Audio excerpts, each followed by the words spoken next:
Welcome to the Black Men Think podcast. If this is your first time here, know that the views and opinions expressed by the Black Men Think podcast are those of the Black Men Think podcast and not the individual members. With that being said, we're about to be unapologetically, undeniably black. Enjoy. All right, man. Welcome to the Black Man Think podcast. Got me and my dog Mo here tonight having a real conversation. Having a real conversation. But before we get into anything, make sure y'all subscribe to Patreon. If you are a Patreon member right now, you're watching us live stream. We're doing this live for our Patreon members. If you want that type of content, you have to go to Patreon right now, subscribe, and you'll be able to see us every time we record these new episodes. So shout out to all our thinkers over there. But make sure you like, subscribe, comment, rate, review, do all of that stuff. But sip of the week, we in there? What we? Yeah. Sip of the week this week is none other than Crown Peach. Crown Peach. You know? Little old favorite. Little fave, you know? Yeah. Pour a little bit right here in this carbonated beverage. There you go. If you want to know what that is. Yeah, carbonated beverage. Send us a message. Send us a DM. Yeah, he sends us a DM, we'll tell you. Otherwise, we ain't, no shine. All right. So it is. That's always going to be good, man. Yeah. Can't go wrong with that. Nope. So, we talk about some stuff off camera that we probably ain't going to talk about on camera on here. That's like more so for Patreon. Correct. But I did just want to I think, do a homeboy check-in type episode first. Just see how everything been going with you, man. How's life been treating you? I know us being both fathers and husbands, we're ready for the first holiday for school. You know what I'm saying? So we're in there now where Facts. And I don't know about yours, but mine's got 3 days coming up. I'm about to get 3 days. I'm going to the grandparents' house this weekend. Oh man, you win it. Win it. We looked at that long weekend, it was we're gonna need that. Yeah. We're gonna need that. So, not to mention, football season's around the corner and it's fantasy draft time. So man, okay. That's what I'm on. That's a great starting place.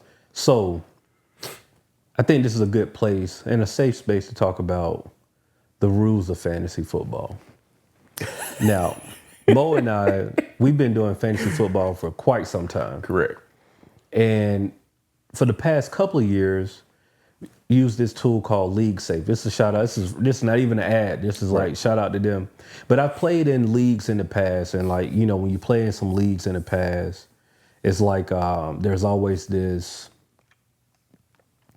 question mark of if I give you my money, or am I gonna get that money? I'm gonna get that back. I'm gonna get it back.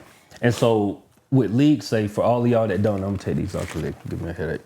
But for those of y'all that don't know, with League Safe, you put your money into a bank, and that money just sits in escrow. I'm sure League Safe is making a little money off of our money, and because they're making a killing out. Yeah, bro, you gotta think about it. We put this in August. It sits for 4 months at least? No, Super Bowl in February. Oh shoot, about 5 to 6 months, bro. Yeah, bro. They making a killing out of it. Smart, very smart move. Correct. But you put your money in this bank, and at the end of your fantasy football season, it's up to the commissioner. The commissioner just pays out. Yeah. So there's no waiting around to get paid. Everything, the money is there. There's no, oh man, I shot him $20 on Cash App, and now bro spent the money already. Right. Now I gotta wait for him to get paid so I can get paid type thing. We don't have that. However, there still seems to be issues. Issues, bro. Man, let me tell y'all how the league set up. Because I got a league, Mo got a league, I think for your neighborhood. Yeah. But this is how the leagues are set up.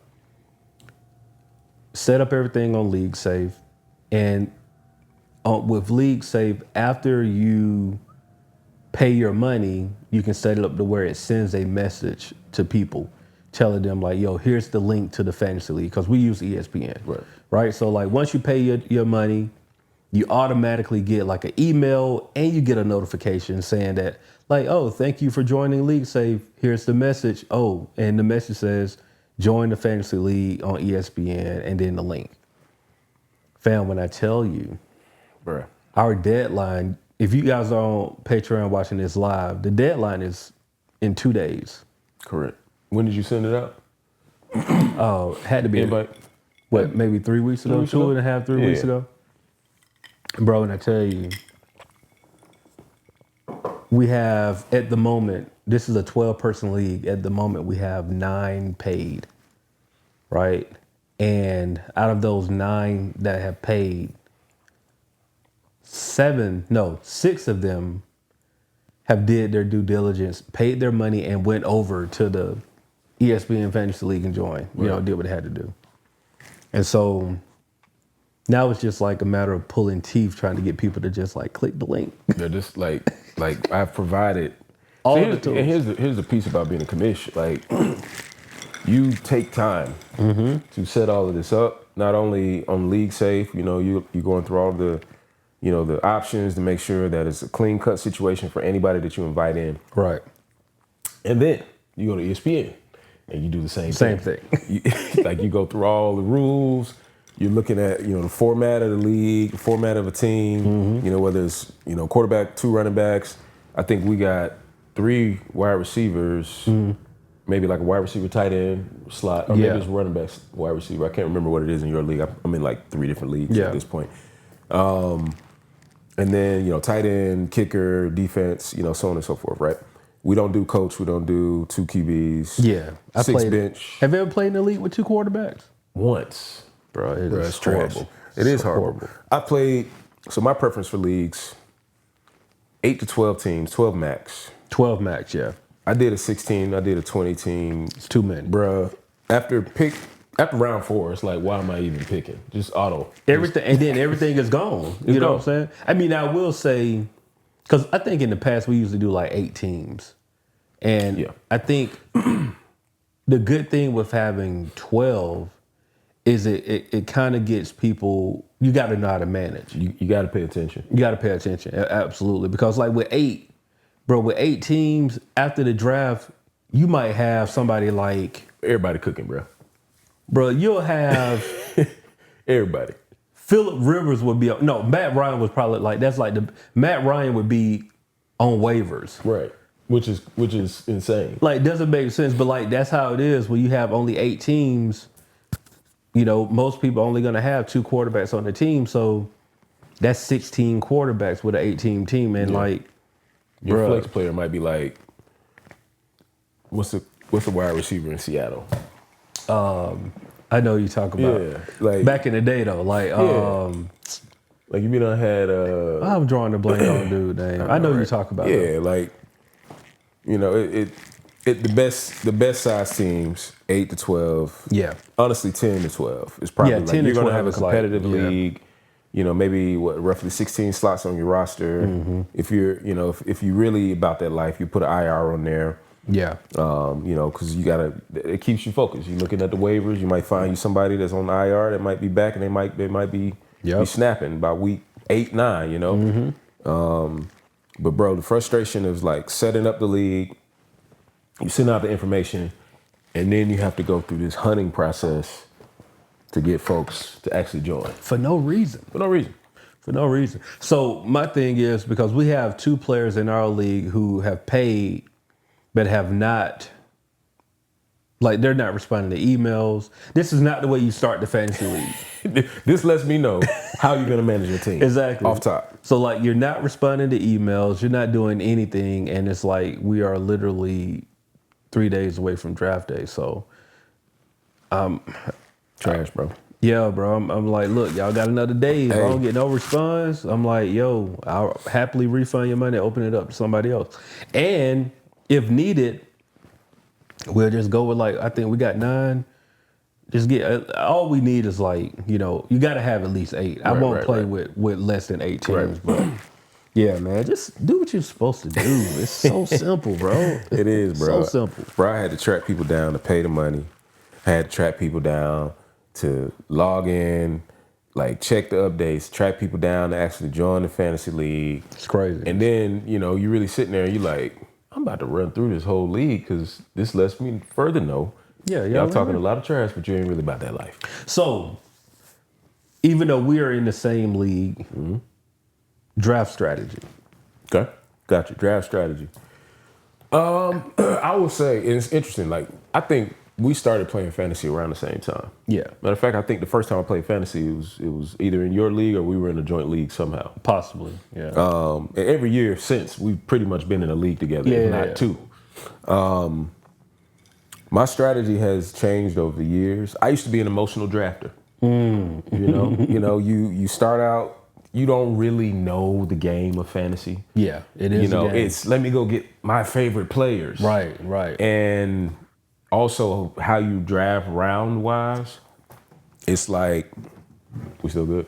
Oh yeah, we good. It's like I'm coming in hot with like round one. I want Michael Vick on my team, right. Not realizing like Not the move. not the move for fantasy football. At all. For anybody, any of our thinkers out there, and like maybe it's your first time, you in a fantasy league, you excited, some folks at work got you ramped up, you thinking like, I'm a Bills fan. I'm going to get Josh Allen, baby. Josh Allen going to the Super Bowl this year. Let me pause you. Don't do it. Don't do it. It's not a first round pick. No, Not a second round pick. It's not a third round pick. Not. And granted, I mean, from there, you make your decisions, but Yeah. My thing is, I found the best way, in my opinion, to draft, it all depends on what type of league you're in, right? Like, we're not in a quarterback league. True. We're in a running back, wide receiver league. So my strategy is always like, depending on where I'm drafting. Like, if I draft number one, that means I got the first pick. And it also means that I'm not picking again until, if there's like a 12 team lead, I'm not drafting again to like pick 13. It's a long time. So for me, if I got the number one pick, I'm gonna try to get the best available player out there. Actually, you drafting that pick 23. Oh yeah, you're right. Because I'm coming back. Yeah, you're right. So it's 1 and 23. Yeah. So in that case, you have to go and get the best available player in the draft. And you got to decide very quickly if that's going to be your running back situation or wide receiver situation. The number one pick is the hardest pick. It is, though. Because, especially in the snake draft, it's just because, okay, I'm going Christian McCaffrey, who might get injured. He's going to be the best, but like, That's the hard part. He might get injured. With CMC, bro. Yeah, bro. And then now you stuck. Like, you literally stuck into the 23rd pick. And guess what? At that time, what's going to be available is probably, you might have to go wide receiver at that point, or the best available running back. I just hate seeing quarterbacks get drafted in the first round, because somebody guaranteed is going to take Somebody. What's my man? Kansas City. Jalen. Oh, yeah. Somebody's going out of Patrick Mahomes. Yeah, Patrick Mahomes or the tight end. Yeah, which Kelsey. is still early. Yeah. In my opinion, like, you shouldn't. Kelsey is an anomaly. You can treat him like a wide receiver. Yeah. But yeah, Still too early though. it's a chance. It's a chance on what he's going to do this year, because he might cook. I would say I would treat him like a wide receiver, meaning that if we're in a running back heavy league, he would be my second pick. I got you. I wouldn't pick him first round. Yeah. Like, only way I pick him in the first round is if I'm drafting 12. Yeah, right. Late round, right? Late Like, round. You got a late So round yeah, pick. late round. He's there at 12. I'll pick him up and then pick like a running back up immediately following, because I have the next pick. So I ain't gonna lie to you. You need them people that's ready to go hard on Travis Kelce or Patrick Mahomes in the first round. Like I'm glad you're here. Thank you. Because you just exactly. Yeah, you opened it up for me. You just opened up the board for me. Yeah, thank you. I appreciate that. Wow, you left Right. you left Bajan right there, huh? You went and got. I appreciate it. Yeah. Thank you. Yeah. Thanks. Thank you. So yeah, man, it's gonna be interesting. I'm definitely looking forward to this year's fantasy draft, fantasy league. I do have a couple of sleepers though. Okay. And it's gonna feel like it's biased because we in Atlanta, but I'm here to tell you that if Drake London is there, You better pick them. I'm giving this. We shouldn't even be doing this because we're the same we have league. a draft in 2 days. Yeah. You know, but this is good. This feels like, you know. No, I'll give you that. Drake. I'll say this: like, Atlanta offense is gonna cook. Atlanta offense gonna cook. You got you guaranteed like Drake London gonna cook this year. Kyle Pitts gonna cook this year. Bajan should cook. Bajan should cook. I'm still skeptical. I'm not gonna lie. Yeah, because he got a lot. I think that he might be used as a decoy a lot this year because I can see that. There's so many moving pieces. Like the ball gonna be moving around regardless. Like Kirk Cousins has weapons that he can throw to all day long. Matter of fact, I dare to say he has more weapons in Atlanta than he had in Minnesota. Now, granted, he had an elite, The ultimate weapon. he had the ultimate weapon Yeah. in Justin Jefferson. Matter of fact, I had him last year late season, which is why I went to the finals. All right. Yeah. Yeah, I appreciate that, y'all. Yeah. He got a comeback season Got planned to, this bro. year. Because it's, man, I was horrible last year. For no reason. Team was solid. And you had some solid years before that, like maybe 2-3 I straight. mean, I'm usually, You in the semis or the finals? I'm usually in the semi or the finals. Like, I'm somewhere in there. Last year was the first time in a while where I was just like horrible. And this year with the 12 team, what I did, I made it to where everybody can make the playoffs. Yeah. Top 4 teams get a bye.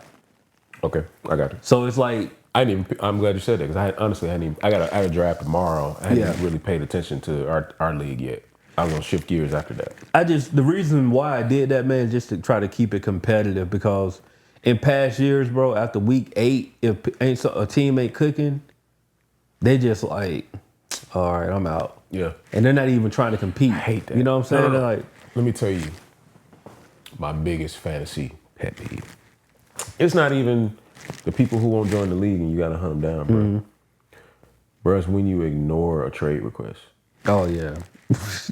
Like, and granted, let me. It's not even ignoring because honestly, I don't even believe these people see it. Yeah, they That's just how not much active. you're not paying attention. Yeah, they're not like, you don't active. even see the trade request. Yeah. And granted, sometimes I might have your personal number and I can like text you like, hey, I sent you a request or sent you whatever. one. Let's do some work.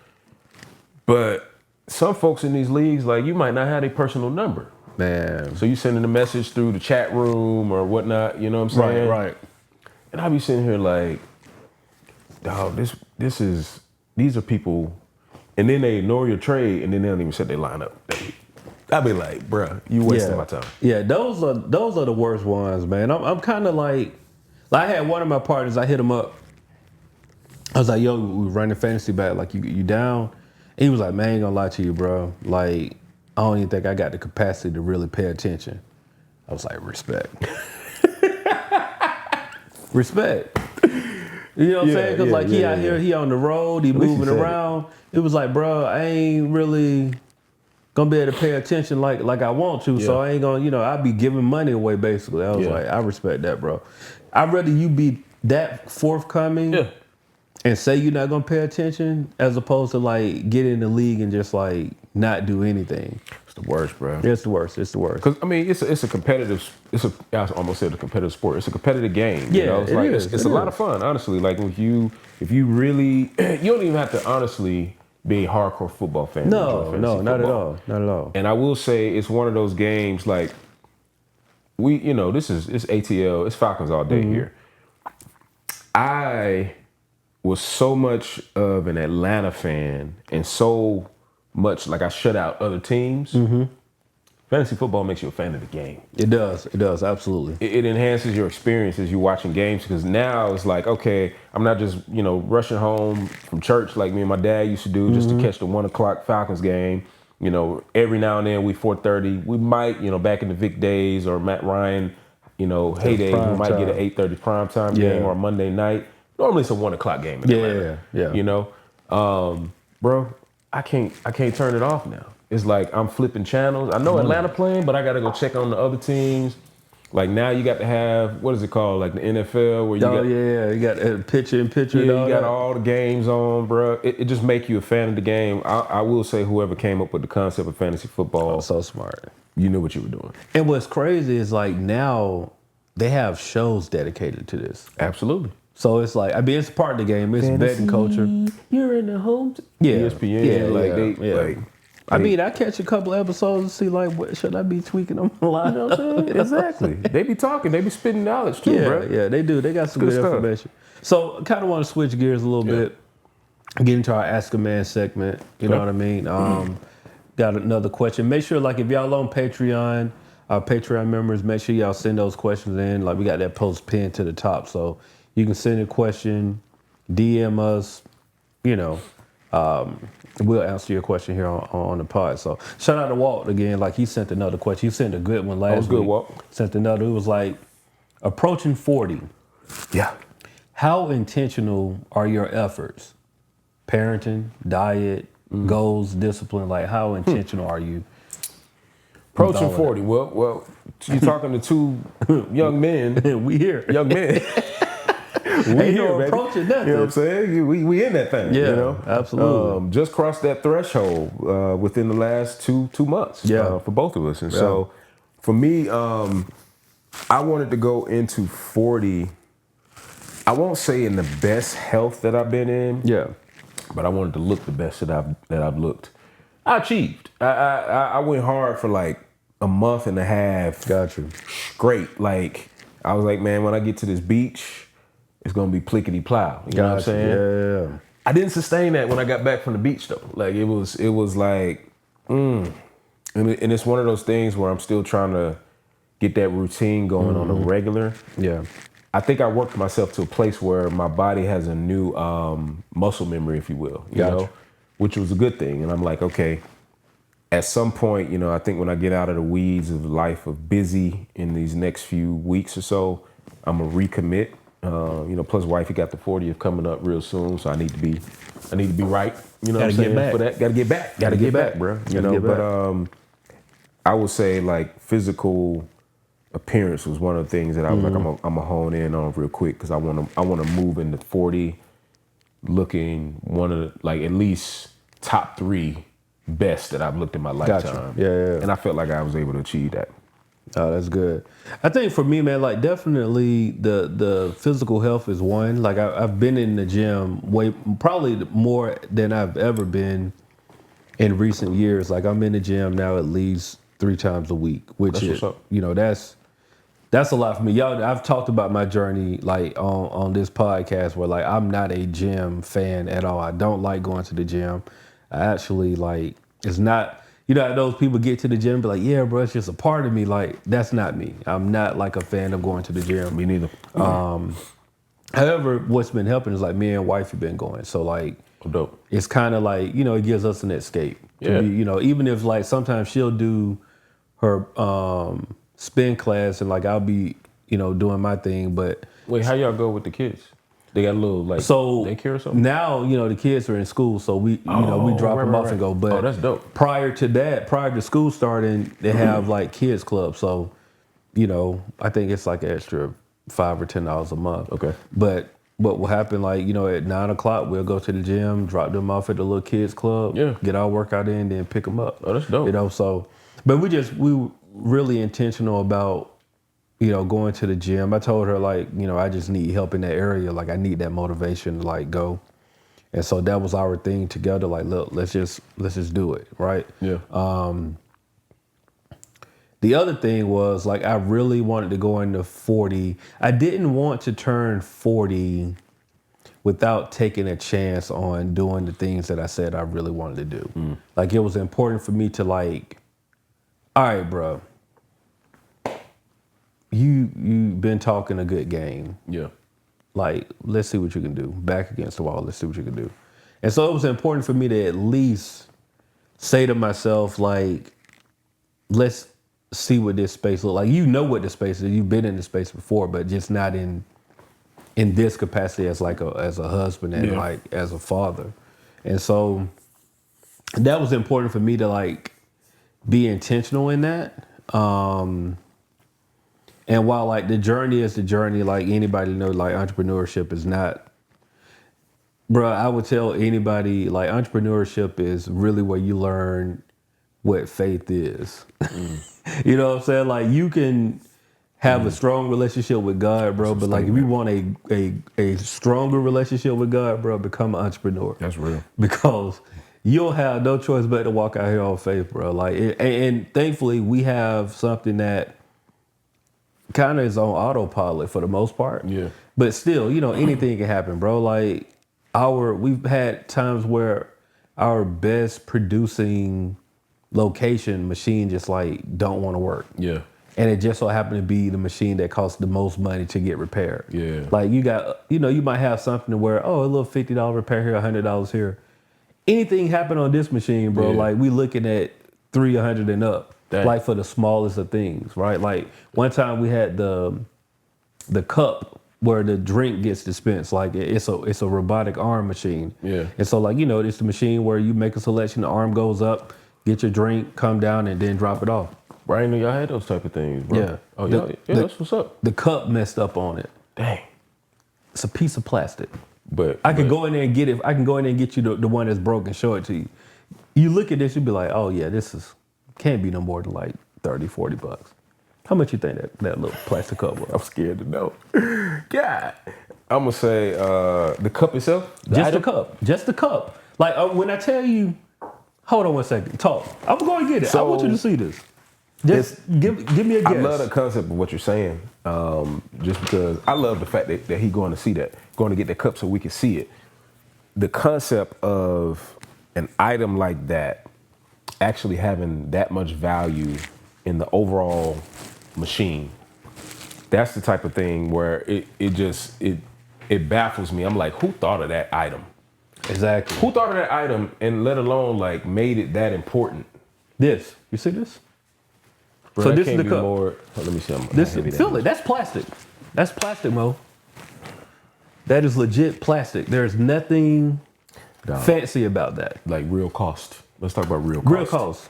Real cost of this right here is probably in Asia in a sweatshop somewhere. But it's probably 80 cents. 80 cents, and then you add the screws in there. Yeah. You did a little. You might get to like $2. Might get to $2. So $2 to make, because this, like when I tell y'all, this is not hard plastic. This is plastic. You hear that? It's plastic. It might be 3 pounds. If that, no, not even 3 Not pounds. even. No. It's probably like. Yeah, my cell phone heavier than that. Yeah. This is probably easy, like maybe 10 to 12 ounces. Maybe a pound. We'll say a pound. This piece of plastic costs $175. Wait, to repair it? No. The item? To get another one. Stop it, bro. To get another one of these. Mind you, it comes with this thing on the side of it that like, it's a piece of metal on the side that you have to, mine didn't come with that. It was just this plastic. So what you see here is exactly what I got.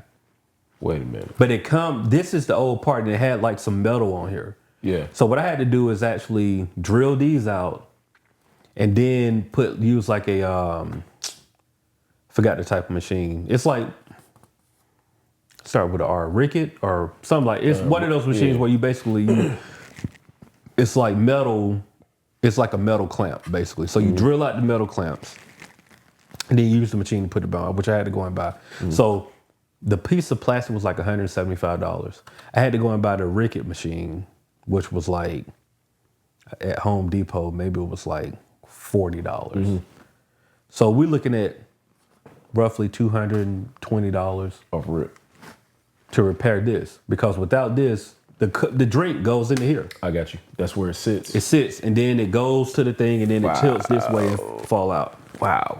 Components. But like I said, that is the lifeline of this machine, and everything on that machine is like that. So I say all that to say, like, robotic arm machines are trash. I wouldn't, but they're so inviting because they're glass fronts. People look at them and be like, oh, they're so nice. Yeah. And you can put multiple selections. Like, you know, I can put anything I want to put in there. Yeah. You know what I'm saying? So it has, but ironically enough, you know, that's my best location. So maybe we need to look into more of those machines, but they're expensive as hell though.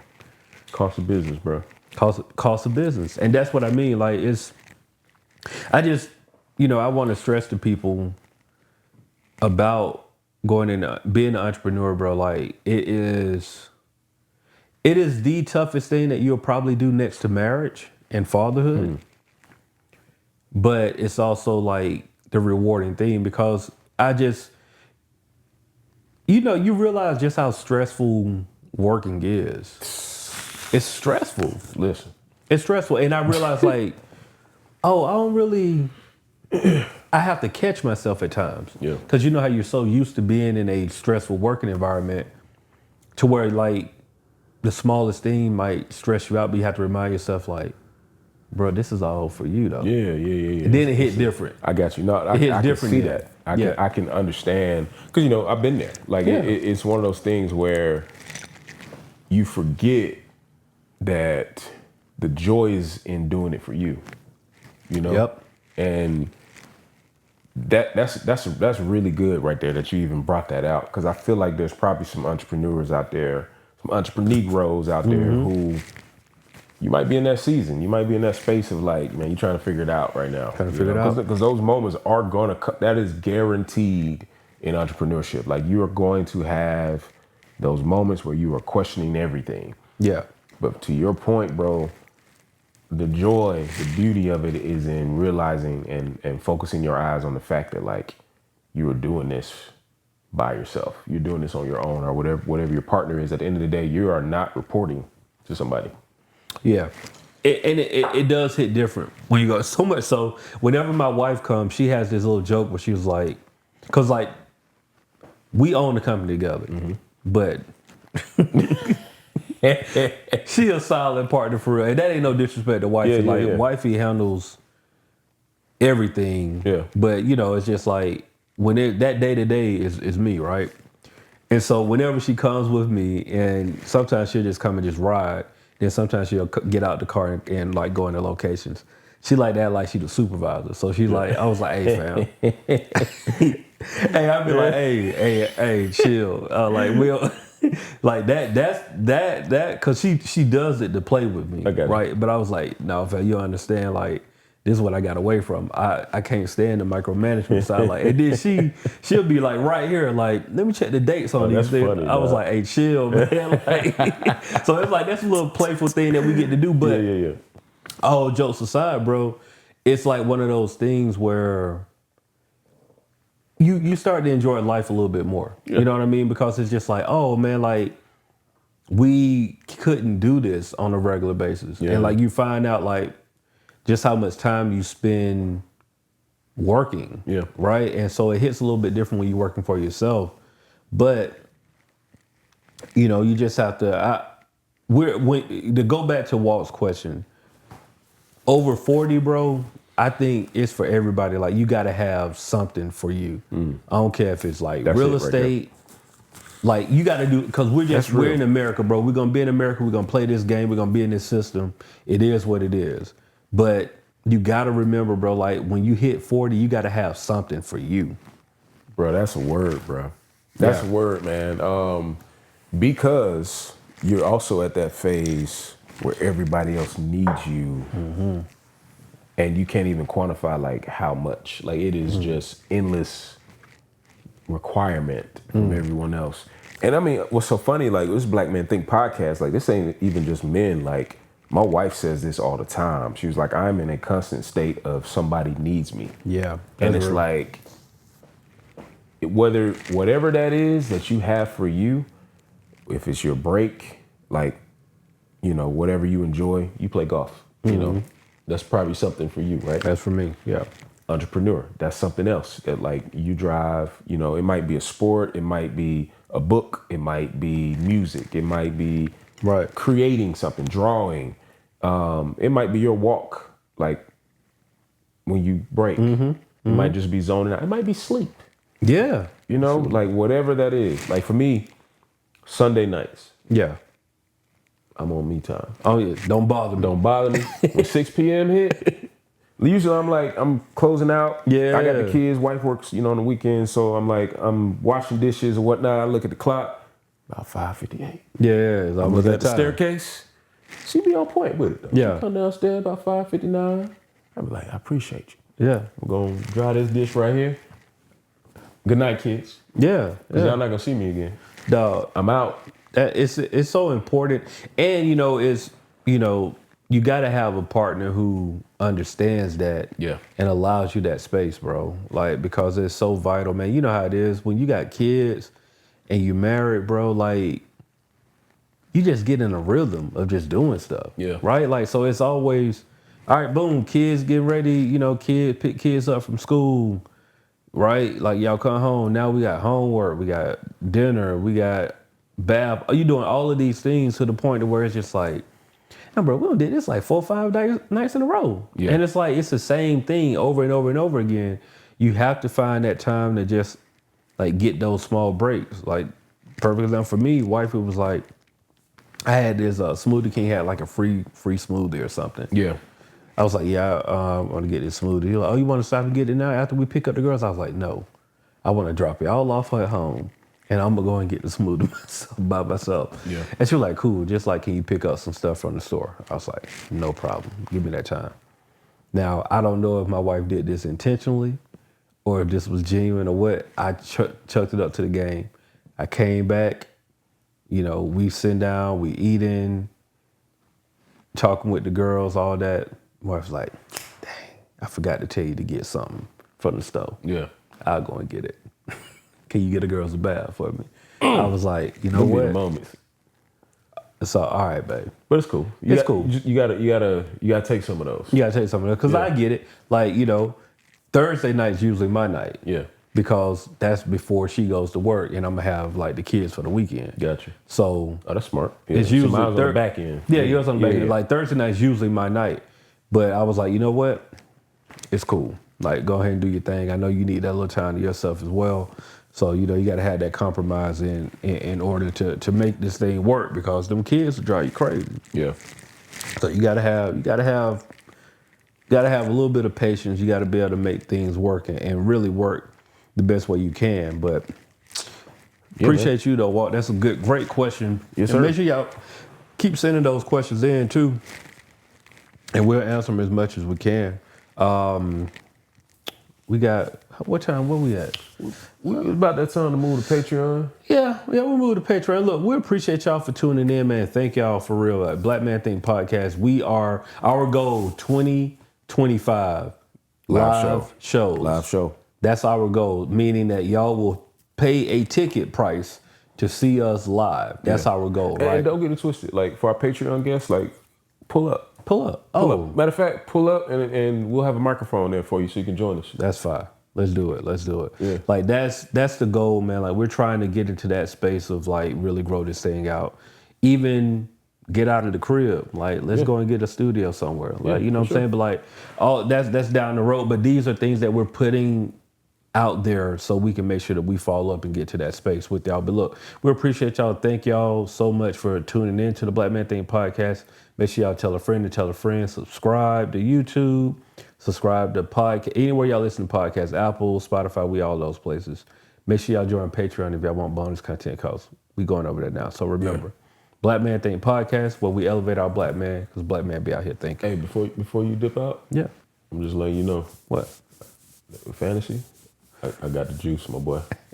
I knew he was about to cover some cap. I'm cooking. I know he was about to cover some cap, man. We'll see. As a matter of fact, we're gonna update y'all. You know what would be dope?